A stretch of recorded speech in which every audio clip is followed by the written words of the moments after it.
IPL బెట్టింగ్ల వల్ల కానివ్వండి, ఈ బెట్టింగ్ యాప్స్ వల్ల కానివ్వండి, ఆన్లైన్ రమ్మీ వల్ల కానివ్వండి, చాలామంది అయితే సూసైడ్ చేసుకున్నారు.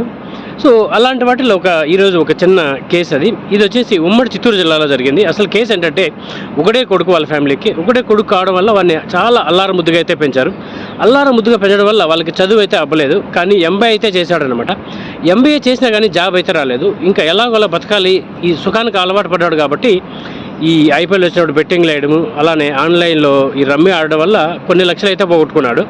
ఈ లక్షలు వాడికి ఎలా వచ్చాయి ఫస్ట్ ఇన్వెస్ట్ చేయడానికి అంటే, ఫ్రెండ్స్ దగ్గర మా అమ్మ కిడ్నీ ఫెయిల్యూరు, మా అమ్మకి హార్ట్ అటాక్, మా అమ్మకి ఇంకోటి సో హెల్త్ అనేసి చాలా రీజన్లు చెప్పి డబ్బులు అయితే ఫ్రెండ్స్ దగ్గర తీసుకున్నారు.